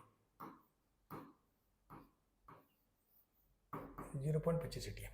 तो अब देखो मैं आपको सिंपल सी बात बताता हूं, अगर O2 का दाब 0.25 है तो आपको पता है कि भाई जितना ये पर समीकरण देख रहे हैं कि इसके 2 मोल बनाते हैं और इसके 1 मोल बनाते हैं। मान लो अगर यहां से कोई x है तो ये इसका 2x बनाएगा, इसका x बनाएगा, यानी कि जितना बनेगा O2 का उसका दुगुना बनेगा किसका 2NO का, उसका दुगुना बनेगा 2NO का। सिंपल सी बात ये है। तो आपको यहां से मालूम पड़ गया कि भाई अगर O2 का 0.25 है तो 2NO का कितना होगा 2 × 0.25 यानी कि 0.5 हो जाएगा। सिंपल सी बात है 0.25।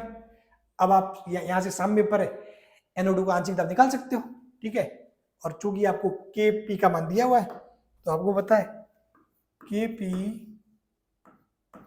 = क्या लिखोगे PNO का स्क्वायर PO2 बटा PnO2 का स्क्वायर, PnO, ठीक है। तो यानी कि 0.5 का, 0.5 को आप क्या लिख सकते हो, वैसे अपन इस फॉर्म में लिखे तो मेरे ख्याल से बहुत मस्त तरीके से सॉल्व हो गई चीजें। 0.5 यानी कि 1/2 लिख सकते हैं इसको, 1/2 का स्क्वायर, और PO2 0.25 यानी कि 1/4 लिख सकते हैं इसको, बटा PnO2 का स्क्वायर, यानी कि ये आपको निकालना है।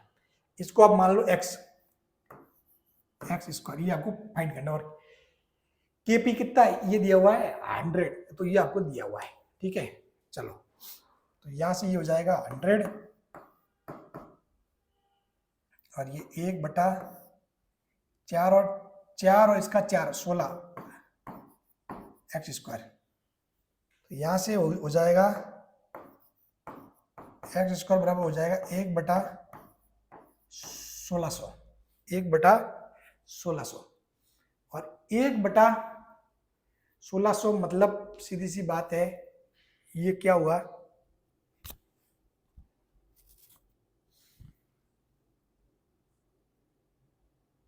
सॉरी यहाँ 1/1600 मतलब ये x स्क्वायर, यहाँ से x कितना आ जाएगा, अपन x की वैल्यू निकाल 1/40, 1/40, और 1/4 मतलब कितना होता है 0.25, नीचे 0 और है 0.025, यानी कि सी ऑप्शन हो जाएगा करेक्ट, 0.025 कितना हो जाएगा 0.025। तो सवाल कितना, जितना मतलब डरावना लग रहा था उतना डरावना है नहीं रियल में, ठीक है। चलो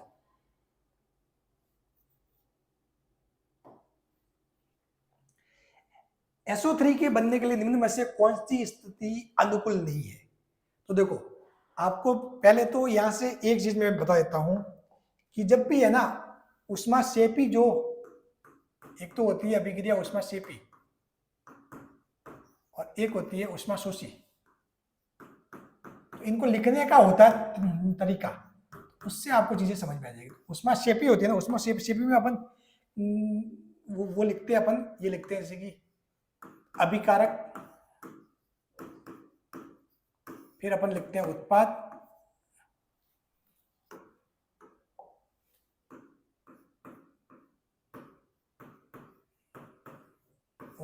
प्लस ऊर्जा, और इस ऊष्माशोषी में जो है वो अपन लिखते हैं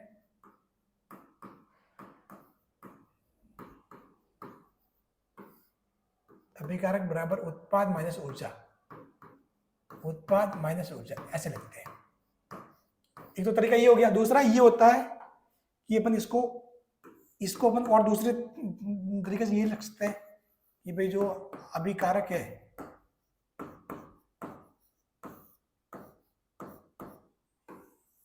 वो होता है उत्पाद, और फिर अपन लिखते हैं ये लिखा ना डेल्टा एच अपन लिखते हैं नेगेटिव, या तो अपन इसको लेस देन 0 या फिर लिखते हैं अपन या लिखते हैं डेल्टा एच नेगेटिव, और कोई भी वैल्यू हो नेगेटिव हो, तो इसका मतलब है कि वो अभिक्रिया कैसी है ऊष्माक्षेपी है। और ऊष्मा जो शोषी है उस वाले केस में क्या होगा, डेल्टा एच पॉजिटिव होगा, या फिर डेल्टा एच का जो मान है वो आपके वैल्यू, इसमें कोई नेगेटिव मान नहीं आएगा। समझ गए, इससे आपको ध्यान पड़ेगा कि अभिक्रिया ऊष्मा शोषी है ऊष्माक्षेपी है। समझ गए। तो अब आपके यहाँ पे क्या देगा कि जो है 2SO2 O2 2SO3, इसमें डेल्टा एच -45 यानी माइनस है, लेस देन 0 है, इसका मतलब है कि अभिक्रिया ऊष्माक्षेपी है। और अभिक्रिया ऊष्माक्षेपी है तो साफ बात है इसमें आपको उच्च दाब तो ठीक है, लेकिन उच्च ताप से ही सेट नहीं होगा, क्योंकि उच्च ताप तो क्या है इसको रिवर्स लेके जाएगा, और उच्च दाब है, उच्च दाब में क्या होगा, जहां पर दाब बढ़ेगा तो अभिक्रिया उस साइड जाएगी, जब मोलों की संख्या घटेगी तो मोल 3 से 2 पे जाएगा, तो साफ बात है SO3 तैयार होगा।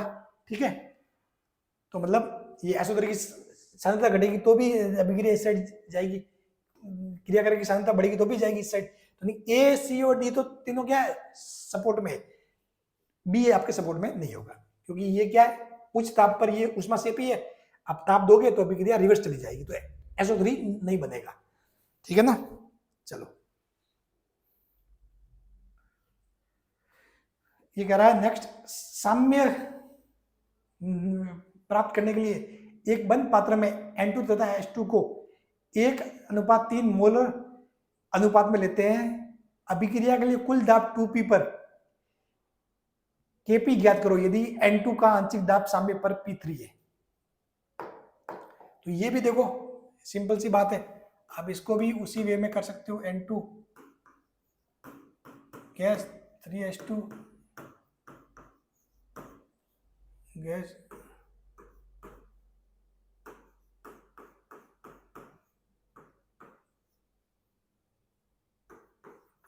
गैस, ठीक है।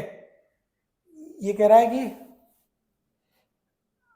प्राप्त करने के लिए बंद पात्र में N2 तथा H2 को 1:3 के मोलर अनुपात में लेते हैं। तो वो तो 1:3 का मोलर अनुपात है ही है पहले से ही, ठीक है, कि भाई इसका 1 मोल इसके 3 मोल, ये क्या बनाते हैं, 2 मोल बनाते हैं, ठीक है। और इनको लिया हुआ 1:3 के मोलर अनुपात में लिया हुआ है, ठीक है। अभिक्रिया के लिए कुल दाब 2P पर Kp ज्ञात करो यदि N2 का आंशिक दाब साम्य पर P/3 है, ठीक है। तो देखो साफ बात है, इनको 1:3 के मोलर अनुपात में लिया हुआ है, तो जो साम्य पर है, साम्य पर देखा जाए तो साम्य पर बात करेंगे तो इसने क्या बोल दिया है कि N2 का आंशिक दाब कितना P/3 है। जब N2 का आंशिक दाब P/3 है तो इसका कितना होगा, 3 गुना, ठीक है, क्योंकि इसको 1:3 में लिया हुआ है, ठीक है। 3 गुना यानी P हो जाएगा, ठीक है। और ठीक है, और कुल दाब कितना दिया हुआ, 2P दिया हुआ है, तो ये अपन ने माना इसका दाब कितना है X, इसका दाब कितना है ये मान लेते हैं P, ये जो भी है इसको अपन मान लेते हैं भाई, चलो P0, इसका दाब मान लिया P0, ठीक है। तो अब देखो सामने पर कुल दाब कितना बोल रहा है, 2P बोल रहा है, ये बोल रहा है कुल दाब सामने पर कितना हो जाएगा P3 P और P0 बराबर ये हो जाएगा 2P, ठीक है। यहां से देखो क्या आएगा निकल के, ठीक है। P0 बराबर वैल्यू आ गई 2P माइनस कितना P प्लस 1 प्लस ये कितना हो जाएगा 4/3 P0, 4/3 P, ये हो जाएगा माइनस 4/3 P, ठीक है। 3 दूनी 6, 6P minus 4P, 2P/3, 2P/3, ये हो जाएगा P0। P0 कितना हो जाएगा 2P/3, तो यहाँ से क्या आ जाएगी, इसकी वैल्यू आ जाएगी 2P/3, इसकी वैल्यू आ जाएगी 2P/3। अब आपको क्या करना है, अब आपको ज्ञात करना है Kp। तो Kp सिंपली से ज्ञात कर सकते हो, कोई बड़ी बात है नहीं। अब कोई Kp निकालना कोई बड़ा टास्क नहीं रह गया, ठीक है। क्या करोगे, Kp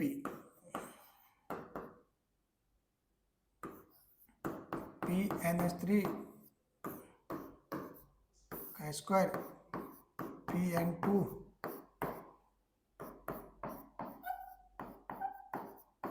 PH2 की घात 3, तो PnH3 का स्क्वायर यानी कि 2P का क्यूब का स्क्वायर, 2P क्यूब का स्क्वायर, ठीक है। और N2 P cube into PH2 यानी कि P का क्यूब, ठीक है। तो ये देखो क्या 3 से क्या हो जाएगा, जब आप इसको सॉल्व करोगे ना, तो ये P² नीचे P4 है, तो नीचे की क्या रहेगा, नीचे रहेगा एक तो P² रहेगा, एक तो क्या रहेगा नीचे P², फिर ये 9 और ये नीचे 1/3, 1/9/1/3 है, फिर से 1/3 नीचे रह जाएगा, यानी फिर 3 ये रह जाएगा और 2 का 4, यानी कि 4/3 P², यानी कि बी ऑप्शन हो जाएगा करेक्ट, 4/3 P², ठीक है। तो सवाल ये भी अच्छा था, मतलब बिल्कुल सिस्टमेटिक ढंग से सोचना, आपको इतना टफ सवाल नहीं है ये, सिस्टमेटिक ढंग से आपको सोचना है बस। अब देखो 2.5 लीटर क्षमता के पात्र में अभिक्रिया में N2 प्लस O2 का साम्य स्थापित होता है। स्टार्टिंग में N2 तथा O2 की ली गई मात्रा कितनी है? 2 मोल तथा 4 मोल है। साम्य पर नाइट्रोजन के आधे मोल का उपयोग हो चुका है। नाइट्रिक ऑक्साइड की मोलर सांद्रता क्या होगी? अब तो इसको ध्यान से देखो। तो ये अभिक्रिया कैसी है? N2 O2 ये क्या बनाएगा? 2NO बनाएगा, 2NO। ठीक है, तो अब देखो इसकी 2.5 लीटर क्षमता के पात्र में, तो अब आपने को पता है इसकी जो सांद्रता होगी वो कितनी होगी? ठीक है, सांद्रता भाई ये कह रहा है कि पहले इसके 2 मोल और 4 मोल है। ठीक है, साम्य पर नाइट्रोजन के आधे मोल का उपयोग हो चुका है। ठीक है, साम्य पर नाइट्रोजन के आधे मोल का, यानी कि मतलब मोल की फॉर्म में लिखेंगे इसको, तो पहले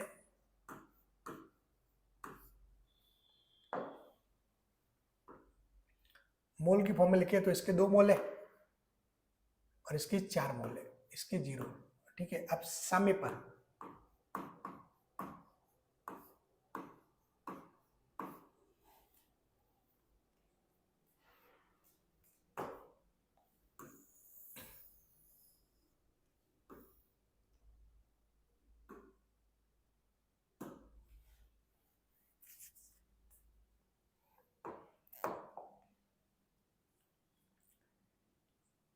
साम्य पर क्या है? इसका मतलब कितना है? N2 का वो कितना गया है? आधा मोल। साम्य पर नाइट्रोजन के आधे मोल का उपयोग हो चुका है। ठीक है, तो मतलब सिंपल सी बात है, इसका 1 मोल, इसका 1 मोल, इसके 2 मोल तैयार करता है। तो यदि इसका जो आधा मोल जाएगा, यानी कि 2 में से 0.5 गया, ठीक है, तो मतलब इसका वो क्या करेगा? ये 2 इंटू 0, यानी कि इसका 1 मोल बन जाएगा, पूरा 1 मोल बन जाएगा। सीधी सी बात ये है। ठीक है, ये बात समझ में आई?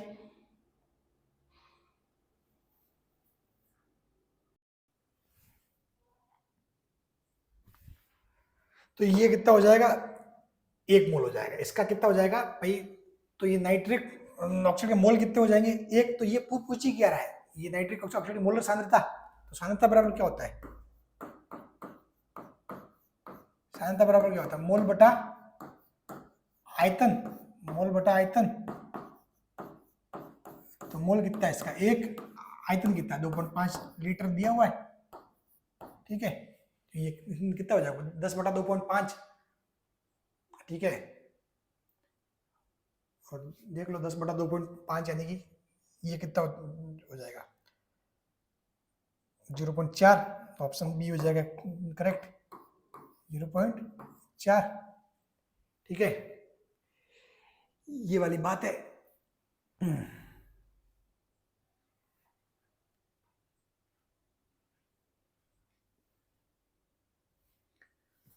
ये हो जाएगा बी ऑप्शन करेक्ट है।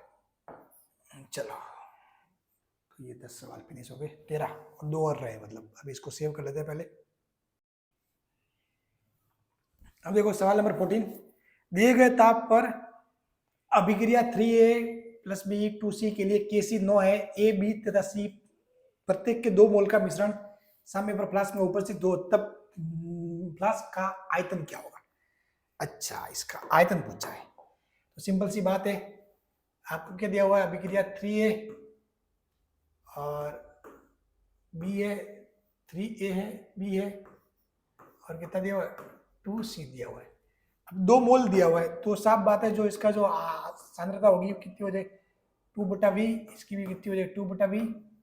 इसकी भी सांद्रता कितनी हो जाएगी? 2/V। और ये आपको दिया हुआ है KC कितना है? KC दिया हुआ है, KC दिया हुआ है 9।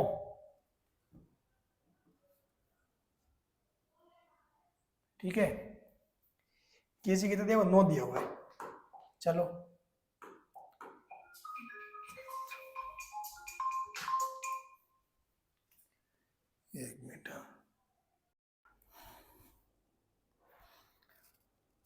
चलो, तो कह रहा है केसी के लिए लिखना आपने को 3 चलो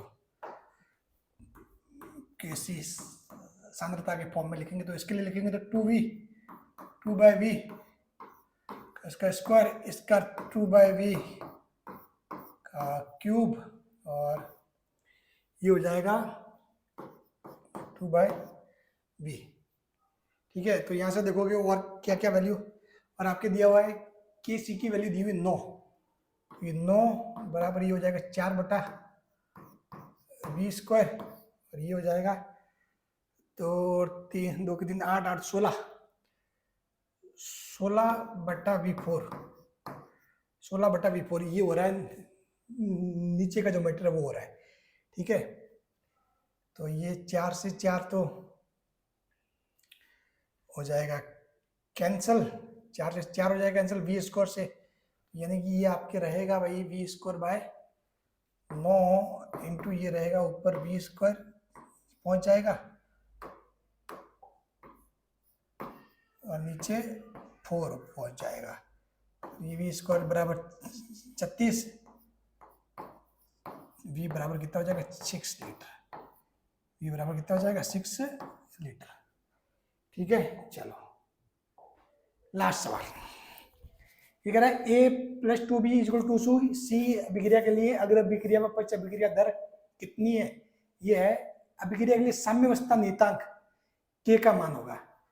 तो ये क्या है, पक्ष अभिक्रिया दर, हाँ पक्ष अभिक्रिया दर नियतांक, नियतांक बोल सकते हो उसको, नियतांक सही रहेगा। ठीक है, तो आपको पता है k = क्या होता है, kF/kb, forward reaction upon backward reaction. तो के एफ कितना है 1 × 10⁻⁴ अग्र अभिक्रिया तथा पश्च अभिक्रिया कितनी है 2.5 × 10⁻²। ठीक है, तो अब देख लो ये कितना हो जाएगा 1/2.5 तो कितना होता है 0.4 होता है, ये अपन ने किया है पहले भी इसको किया है, और ये 0.4 ये 10⁻⁻² हो जाएगा, और इसको क्या लिख सकते हो 0.4 को इसको आप लिख सकते हो 4 × 10⁻³ लिख सकते हो, 4 × 10⁻³ यानी कि ये हो जाएगा सी ऑप्शन 4 × 10⁻³। अब देखते हैं अपन बायोलॉजी के सवाल। तो बायोलॉजी के जो सवाल है उनका आंसर मैं आपको बताता हूँ। क्या क्या है, मनुष्य के मस्तिष्क में ताप नियंत्रक केंद्र जो होता है वो क्या होता है, कि मनुष्य के मस्तिष्क में ताप नियंत्रक जो केंद्र है वो क्या होता है, तो वो होता है बी, हाइपोथैलेमस, वो बी होता है। ठीक है, दूसरा है कर्ण अस्थि मेलिस का आकार होता है, तो वो होता है हथौड़े जैसा, कैसा हथौड़े जैसा। तीसरा है मैथुन क्रिया के दौरान योनि को चिकना बनाने हेतु क्षारीय द्रव का स्रावन करने वाली ग्रंथि डी का ऊपर। ठीक है, अंतःस्रावी ग्रंथियां जो है वो नालिका विहीन ग्रंथियां होती है। ठीक है, पांचवा सवाल है एंड्रोजन हार्मोन किससे स्रावित होता है, पांचवे का बी, किससे वर्षण से। ठीक है, और मूत्र विरोधी हार्मोन किसे कहा जाता है, कौन से हार्मोन को मूत्र विरोधी कहते हैं, वेसोप्रेसिन, कौन सा वेसोप्रेसिन। सातवां है लैंगरेंस की दीपिका कहाँ मिलती है, सी अग्नाशय में। ठीक है, आठवां है स्त्रियों में रज चक्र औसत कितने दिनों पश्चात होता है। ठीक है, तो आठवें का डी 28 दिन का पीरियड होता है। ठीक है,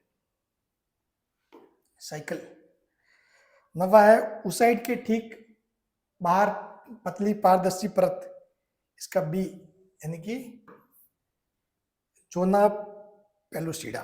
निकट दृष्टि दोष में क्या होता है, निकट दृष्टि दोष में सी दूर की वस्तुओं को नहीं देखा जा सकता। निकट दृष्टि दोष में दूर की वस्तुओं को, ये बहुत ही मस्त है, निकट दृष्टि दोष में दूर की वस्तुओं को नहीं देखा जा सकता। ठीक है, आंतरिक कर्ण का मुख्य भाग कौन सा है, बी कौकल्या। मनुष्य के मस्तिष्क का औसतन भार कितना होता है? डी 1400 ग्राम। 13वां है, परमस्तिष्क की कौन सी पाली श्रवण क्रिया से संबंधित है? ए टेम्पोरल। दो न्यूरॉनों के बीच का संपर्क स्थल क्या कहलाता है? सी स्नेप्स। स्नेप्स, दो न्यूरॉन के बीच का संपर्क स्थल स्नेप्स। ठीक है, और लास्ट एंड फाइनल, ठीक है चलो इसका आंसर इसमें ही नहीं है। ठीक है चलो, ये है आपके इन जो बायो के सवाल है इनका सॉल्यूशन आपको बायोलॉजी वाले आपके सर है वो सॉल्व कराएंगे। बाकी मैंने आपको सॉल्यूशन करा दिया है। फिजिक्स केमिस्ट्री अच्छे से बता दी है, सब कुछ एक एक चीज आपको अच्छे से समझा दी है। ठीक है, तो अब क्या करना है आपको, वही कि भाई आपने कहाँ पे मिस्टेक की है और इसको किस अप्रोच से सॉल्व किया जा सकता था। ठीक है, तो उसकी ट्राई करना, बिल्कुल ऐसे ठंडे दिमाग से सवाल को सोचा करो। सवाल को देख के घबरा नहीं है, शांत दिमाग से सोचा करो कि क्या कह रहा है सवाल। सवाल को ध्यान से पढ़ो, फिर आपने अब तक क्या क्या सीखा है उनको कैसे अप्लाई करना है, ये सब कुछ चीजें आपको बिल्कुल अच्छे से सॉल्यूशन मैंने बताया है। ठीक है, तो चलिए, थैंक यू सो मच।